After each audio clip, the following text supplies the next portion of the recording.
Halo Alexers, gue mau ketemu dengan seorang kolektor dan pebisnis piringan hitam nih. Seperti apa ya koleksinya? Tonton video ini sampai selesai ya. Dan jangan lupa untuk like, subscribe, komen, dan share video ini ya. Halo Mas Mik, apa kabar? Gue mau lihat-lihat dong nih ya, boleh ya? Banget. Oke.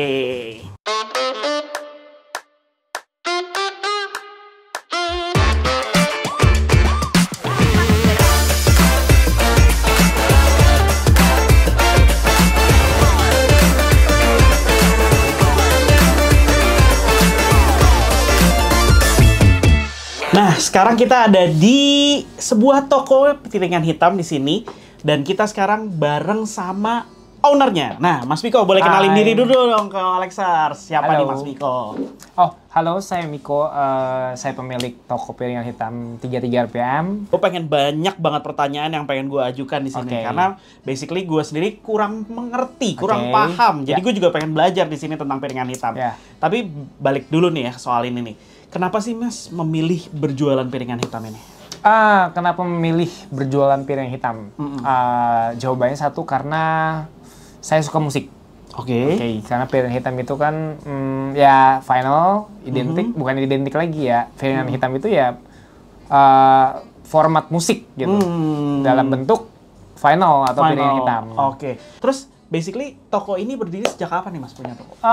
Toko saya 2015. 2015 pertama kali di sini. Pasar Santa. Di lantai dasar, bukan di sekarang yang ini. Tapi saya memulainya itu, gue memulainya itu di tahun 2011. 2011 memulai jual piringan hitam. Terus kenapa sih nih Mas piringan hitam ini nih bisa ada pasarnya? Meski sekarang kan semua udah beralih ke digital ya. Kok masih bisa bertahan? Emang apa sih Mas? Menurut gue pribadi, kenapa pasarnya ada? Sebenarnya pasar piringan hitam itu luas sekarang buat sekarang ini ya.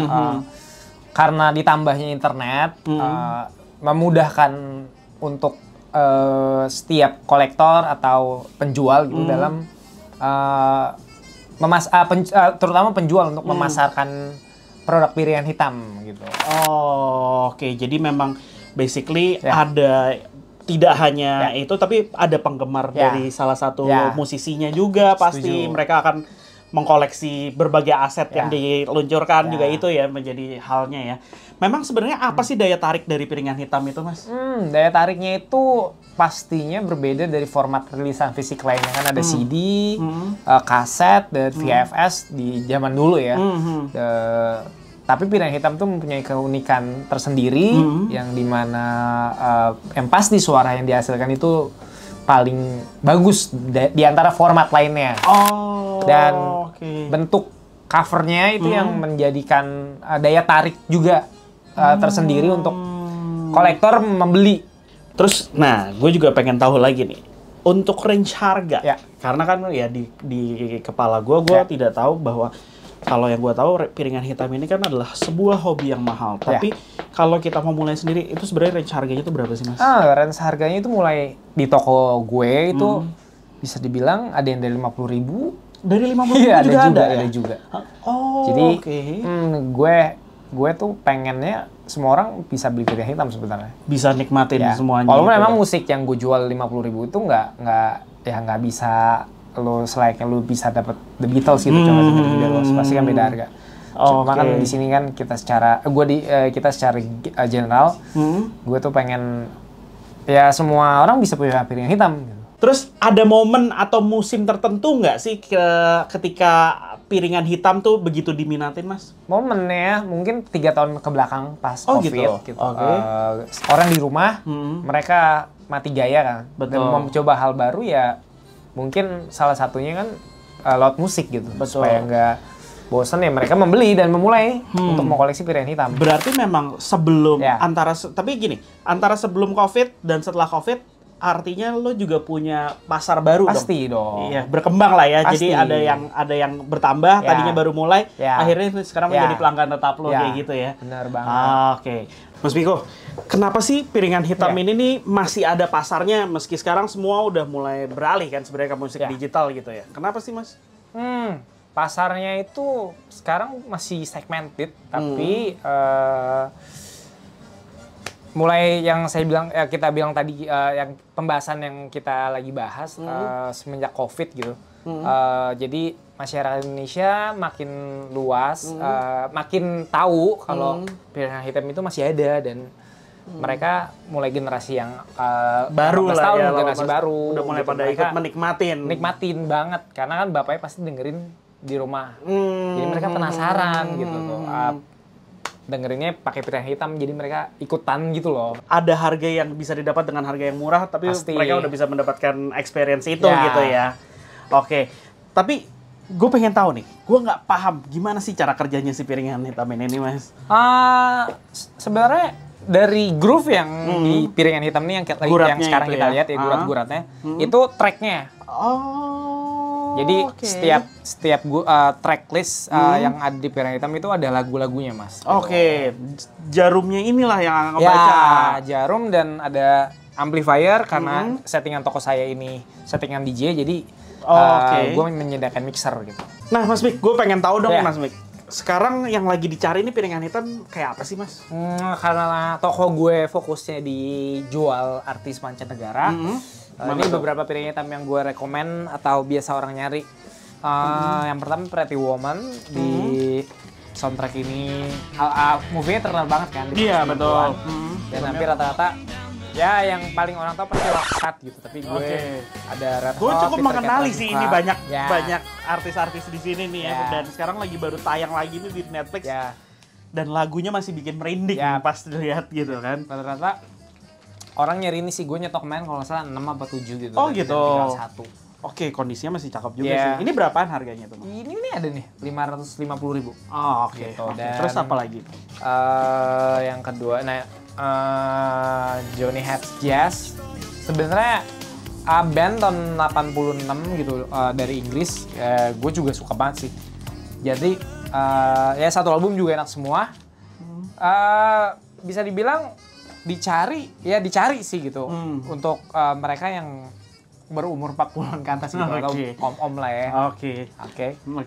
Ada lagi? Ada. Dan ini Brother to Brother dari Gino Vanelli gitu. Kalau kalian suka pop 80-an, ini satu album menurut gue keren semua. Gitu. Oke. Lagi cukup dicari nih sekarang nih ya. Di toko lo ini banyak yang menanyakan berkali-kali itu ya. Terus lo selama ini punya cerita unik nggak sih soal dalam mengoleksi piringan hitam ini nih, misal apa yang susah dicari atau tiba-tiba harganya melejit atau apa gitu?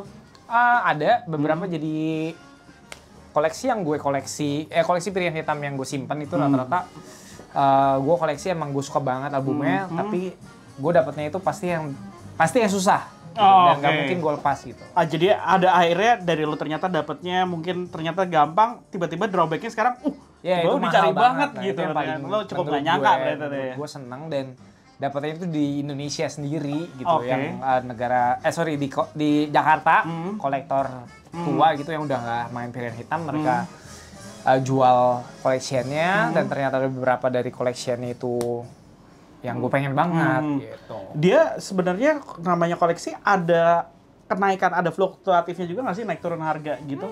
Pasti ada, tapi tergantung dari balik lagi kondisi dan kondisi piringannya sih.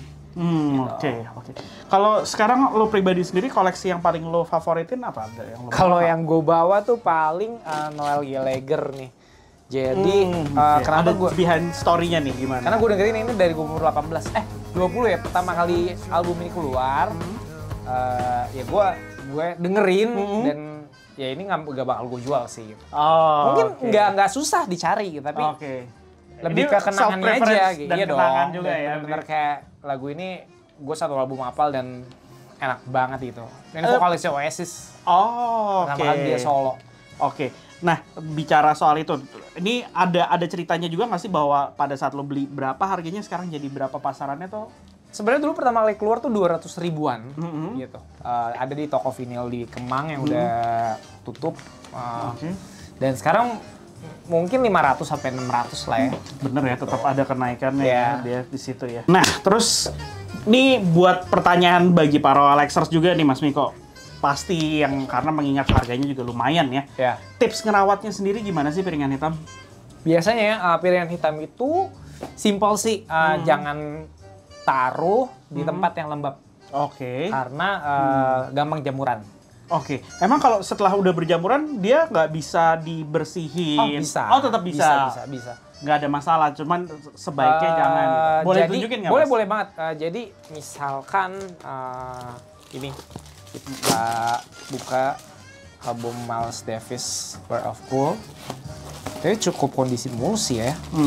Nah, biasanya ada beberapa groove yang di dalam groove tersebut nih. Ada jamur yang dimana jamur itu bakal ngendap. Jadi nyatu sama bahan vinilnya. Nah, itu yang udah susah diberikan. Udah susah biasanya ya dia naruh di tempat lembab dan nggak pernah di play pun di play sekedar di play dimasukin lagi gitu. Karena pasti kan kita masukin ke plastik ini. Plastik ini ada debu dan debunya pasti nempel. Gitu. Dan cara bersihinnya sebenarnya ada beberapa cairan juga. Gue juga jual kayak semacam ini. Ini. Ini cairan ini emang khusus piringan hitam dan ada lapnya juga. Tinggal disemprotin aja sebenarnya sih. Ini lagi habis sih. Biasanya semprot dan lap aja. Lapnya juga lap khusus atau fiber? Fiber. Yang penting fiber aja. Dia yang penting tidak menciptakan scratch baru aja gitu ya. Kalau udah scratch pasti dia ada suara yang gak enak banget pasti untuk mendengarnya. Ngaruh pasti ya. Ngaruh banget. Ya, ngaruh banget. Nah, tadi kan kalau itu ngerawat piringan hitamnya. Sedangkan kalau ngerawat decknya sendiri gimana, Mas? Deck kayaknya nggak perlu dirawat, cukup bersihin aja jarumnya. Karena setiap kita play pasti ada debu yang nempel. Karena dia terekspos kayak gini ya. Dan ampli biasanya kotor dan itu jarang sih kayak setahun sekali dibersihkan, tergantung perawatan. Dan balik lagi ruangan itu pengaruh banget. Banyak banget nih informasi yang udah diberiin sama Mas Miko di sini. Mas Miko, thank you banget. Gue udah boleh datang ke sini. Thank you banget. Nah, itu Alexers. Jadi mungkin informasi ini bisa menjadi inspirasi bagi Alexers yang lagi pengen memulai punya piringan hitam atau mungkin melihat koleksi-koleksinya Mas Miko. Boleh kasih tahu ini di mana posisinya? Toko 33 RPM berlokasi di Pasar Santai lantai 1. Nomor 29 sampai 30 AKS dan kita buka dari jam 12 siang sampai jam 8 malam. Ada Instagramnya, Mas? Ada 33 RPM_. Nah, itu dia Alexers. Jadi langsung aja lihat di Instagramnya. Oh iya, Mas Miko, pengen ngasih tahu juga dong. Mungkin Mas Miko bisa juga nih nyobain jualan di platformnya Alex dong ya. Karena gue ngeliat sendiri bahwa ternyata juga ada yang jual nih di platform kita piringan-piringan hitam. Mungkin Mas Miko juga pengen boost up naik jual penjualannya. Nanti besok gue akan coba jual di OLX. Terima kasih telah menonton video ini. Jangan lupa like videonya serta subscribe ke channel OLX Indonesia dan juga jangan lupa share video ini di seluruh sosial media kalian. Terima kasih telah menonton video ini. Dadah.